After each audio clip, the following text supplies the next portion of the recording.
आता हे बघून म्हणचाल हे काय नवीनच. तर राम राम मंडळी, स्वागत आहे आपल्या तिसऱ्या ब्लॉग मध्ये. तर आज आपण निघालेलो आहे अल्लाड पल्लाड मूवीच्या प्रमोशन साठी. तर तिकडेच निघालेल्या गाडी काढली, पण रात्रीचं कसं ट्रॅफिक नसते. एकदा पोहोचलो तिथं पोहोचल्याबरोबर लगेचच समोर माधुरी पवार. अरे म्हणलं बोलावं तर जाऊन, पण काय करावं, मी बोलण्याच्या आधी त्यांनीच मला ओळखलं. मग त्यांच्यासोबत थोड्या गप्पा गोष्टी केल्या. मग म्हणलं चला बाहेर काय चाललंय ते बघून घेऊ. बाहेर आलो तर काय, इथं मोठा धिंगाणा चालू होता, कारण त्या अल्लाड पल्लाड मूवीची सगळी कास्ट इथं आलेली होती. मग तिथं फोटो काढण्यासाठी एवढी गर्दी जमलेली, म्हणलं आपण पण हात धुवून घ्यावं. घेतल्या मग कचाकच 2-4 फोटो काढून घेतल्यानं. फोटो काढल्यानंतर आम्ही गेलो थिएटरमध्ये. फुकटचा पिक्चर होता ना, कारण प्रमोशनच आपल्याकडे होतं. मग गेलो मध्ये पिक्चर बघितला.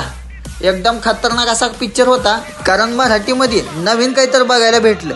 याच्यामध्ये थोडा जादूटोना या टाईपचं दाखवलेलं होतं. पिक्चर भारी होता. पिक्चर संपल्यानंतर